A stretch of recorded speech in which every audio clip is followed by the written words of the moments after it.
Hello everyone, welcome back to my YouTube channel with another video, and our today's topic is cell, which is the basic unit of life. Now what is cell? Cell होता क्या है? एक smallest unit होती है जो living thing को बनाती है. We construct homes और buildings by interconnecting bricks. हम हमारा घर हुआ या कोई भी बिल्डिंग हुई, हम ब्रिक्स को जोड़ के उसे कंस्ट्रक्ट करते हैं. उसी तरीके से जो सेल होता है वो एक ऑर्गेनिज्म को बनाता है. Just like it, cells builds an organism. जो सिंगल सेल होता है वो बैक्टीरिया को बनाता है, और वही सेल जब मल्टीपल अमाउंट में एक दूसरे से इंटरकनेक्ट हो जाते हैं तो वो एक ह्यूमन बीइंग को बनाते हैं. And now the next is cells of one kind will perform same functions. जो एक ही टाइप के सेल्स होंगे वो एक ही तरह के फंक्शंस को परफॉर्म करेंगे. तो cells will combine and form tissues. वही सेल्स जिनके सेम फंक्शंस है वो एक दूसरे से कंबाइन होंगे और टिश्यूज़ बनाएंगे, और टिश्यूज़ जो होंगे वो एक ऑर्गन को बनाएंगे. ऑर्गन क्या होता है? जैसे stomach, heart, brain. Further organs will form an organ system. जो ऑर्गन्स होंगे जैसे स्टमक, हार्ट, ब्रेन, ये अलग अलग तरह के ऑर्गन सिस्टम्स बनाते हैं. जैसे सर्कुलेटरी सिस्टम हुआ, डाइजेस्टिव सिस्टम हुआ, रेस्पिरेटरी सिस्टम हुआ. ये सारे सिस्टम्स जो रहते हैं वो मिलके एक ह्यूमन बीइंग को बनाएंगे. So now cell is categorized into two types, eukaryotic and prokaryotic cells. तो हमें अगर समझना है यूकैरियोटिक और प्रोकैरियोटिक सेल्स क्या होते हैं, तो इन दोनों के बीच में एक बेसिक डिफरेंस है. यूकैरियोटिक सेल्स वो होते हैं जिनमें न्यूक्लियस प्रेजेंट होता है. प्रोकैरियोटिक सेल्स में न्यूक्लियस प्रेजेंट नहीं होता. Eukaryotic cells are present in both plants and animals. Eukaryotic cells दोनों प्लांट्स और एनिमल्स में प्रेजेंट होते हैं. प्रोकैरियोटिक सेल्स जो होते हैं वो बैक्टीरिया में प्रेजेंट होते हैं. Prokaryotic cells are present in bacteria. Now this is the basic diagram of cell, और हम इसके हर एक कंपोनेंट्स को लेबल करेंगे. तो सबसे पहला होता है हमारा cell membrane. So cell membrane क्या होता है? It is the outer covering of the cell. Then this is endoplasmic reticulum. Endoplasmic reticulum is the network of membranous tubules. This is Golgi bodies. So now what are Golgi bodies? So Golgi bodies packages proteins into membrane bond vesicles. This is digestive vacuole. It digests the food particles in it.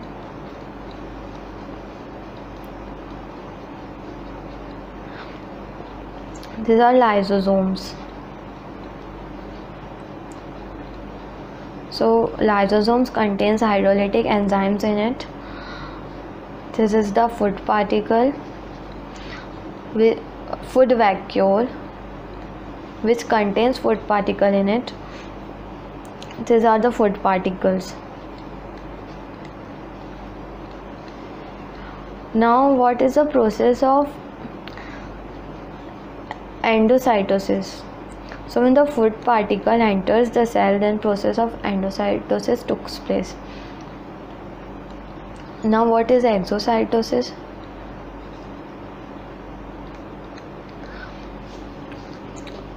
When the food particles releases from the cell or eliminates from the cell, then exocytosis takes place. And the most important part of cell is cytoplasm, which contains all the contents of the cell.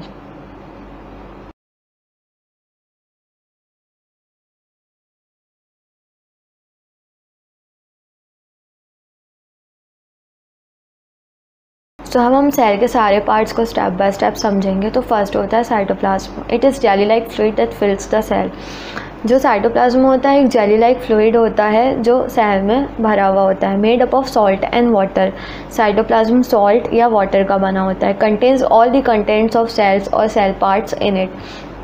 जो cytoplasm होता है उसमें सारे cell parts fill up होते हैं, यानी सारे cell parts cytoplasm में प्रेजेंट होते हैं.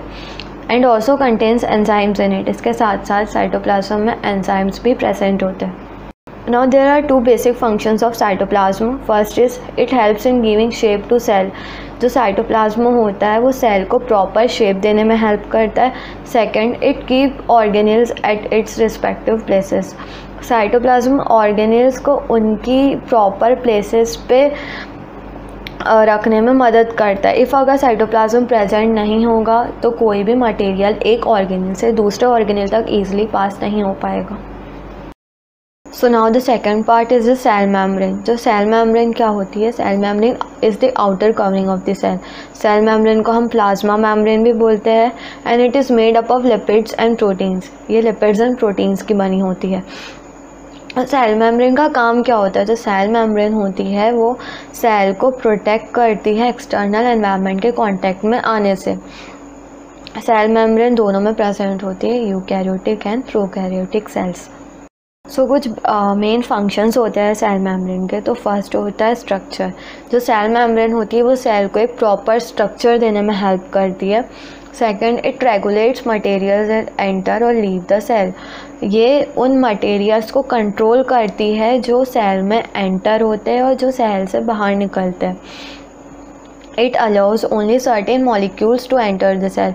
कुछ ही मॉलिक्यूल्स इसमें एंटर हो सकते हैं, हर मॉलिक्यूल एंटर नहीं हो सकता। जैसे कि स्मॉल मॉलिक्यूल्स है ऑक्सीजन, वो ईज़िली एंटर कर सकता है, बट जो लार्ज मॉलिक्यूल्स होते हैं आयंस, वो ईज़िली सेल मेम्ब्रेन के थ्रू सेल में एंटर नहीं हो सकता। So the next is endoplasmic reticulum. So what is endoplasmic reticulum? Endoplasmic reticulum होता क्या है?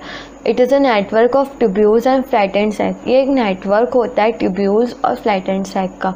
तो एंडोप्लाज्मिक रेटिक्यूलम भी दो टाइप्स के होते हैं, rough endoplasmic reticulum and smooth endoplasmic reticulum. तो रफ एंडोप्लाज्मिक रेटिक्यूलम क्या होता है? रफ एंडोप्लाज्मिक रेटिक्यूलम में राइबोसोम्स अटैच्ड होते हैं। जैसे कि ये फिगर, जो इस फिगर में रिप्रेजेंट हो रहा है कि ये रफ एंडोप्लाज्मिक रेटिक्यूलम है, इसमें राइबोसोम्स अटैच्ड है। स्मूथ एंडोप्लाज्मिक रेटिक्यूलम क्या होता है? इसमें राइबोसोम्स अटैच नहीं होते। And now what is the main function of endoplasmic reticulum? Endoplasmic reticulum का सबसे ज़्यादा मेन फंक्शन क्या है? तो एंडोप्लाज्मिक रेटिक्यूलम जो होता है वो प्रोटीन्स और लिपिड्स के प्रोसेस होने में, उनका प्रोडक्शन होने में और उनको ट्रांसपोर्ट करने में हेल्प करता है। सो the next is Golgi bodies. Golgi bodies एक इटालियन बायोलॉजिस्ट कैमिलो गोल्जी के नाम पे इसका नाम रखा गया है। और गोल्जी बॉडीज़ को हम गोल्जी कॉम्प्लेक्स या गोल्जी अपैरेटस भी कहते हैं। ये बहुत सारे पाउचेस को मिला के, फ्लैटेंड पाउचेस को मिला के बनती है, जिसे हम सिस्टर्नाई कहते हैं। सो गोल्जी बॉडीज़ का मेन फंक्शन क्या होता है? It helps in transporting, modifying and packaging proteins and lipids in vesicles to their targeted destinations. ये जो होता है ये प्रोटीन्स एंड लिपिड्स को ट्रांसपोर्ट करता है, पैक करता है और उन्हें उनके टारगेटेड डेस्टिनेशन पे भेजने में हेल्प करता है।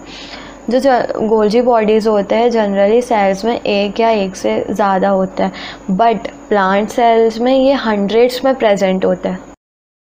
So now next is lysosomes. So now what are lysosomes? It is a membrane enclosed organelles. It contains an array of enzymes. इसमें वाइड वैरायटी रहती है एंजाइम्स की जो हेल्प करते हैं proteins, nucleic acids and carbohydrates को break करने में।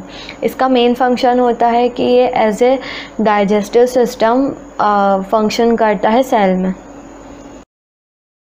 अब हमारा नेक्स्ट है food vacuole and digestive vacuole. तो फूड वैक्यूल क्या होता है? जिसमें फूड पार्टिकल प्रेजेंट होता है। It contains food particle in it. And now what is digestive vacuole? Digestive vacuole digest और breaks particles present in it. जो डाइजेस्टिव वैक्यूल होता है वो जो भी पार्टिकल्स या अदर फूड पार्टिकल्स उसमें प्रेजेंट होते हैं उसको डाइजेस्ट करने में और उसको ब्रेक करने में हेल्प करता है। सो एंडोसाइटोसिस क्या होता है? एंडोसाइटोसिस एक ऐसा प्रोसेस होता है जिसमें सेल उसके बाहर जो भी सब्सटेंसेस या पार्टिकल्स प्रेजेंट होते हैं उन्हें अंदर अट्रैक्ट करता है और वो उन पार्टिकल्स को फर्दर वो दूसरे सेल के पार्ट्स में ट्रांसपोर्ट करता है। ये न्यूट्रिशन भी प्रोवाइड करता है सेल को और जनरली 2 स्टेप्स में होता है। फैगोसाइटोसिस जिसे हम सेल ईटिंग भी बोलते हैं और पिनोसाइटोसिस जिसे हम सेल श्रिंकिंग बोलते हैं। Now the last one is exocytosis. Exocytosis is the process by which cell move material from within the cell into extracellular fluid. Exocytosis वो प्रोसेस होती है जनरली जब वेसिकल फ्यूज़ होता है प्लाज्मा मेम्ब्रेन में, तो एक्सोसाइटोसिस प्रोसेस होती है। या हम ये भी बोल सकते हैं कि कोई भी या कंटेंट्स होते हैं जो सेल के एलिमिनेट हो जाते हैं, रिलीज़ हो जाते हैं सेल से, तो एक्सोसाइटोसिस प्रोसेस होती है। ये जनरली दो टाइप्स में होते हैं, regulated exocytosis and constitutive exocytosis. In the next video, we'll be discussing about prokaryotic and eukaryotic cell. Thanks for watching this video and don't forget to subscribe my YouTube channel. Till then, stay safe, stay updated.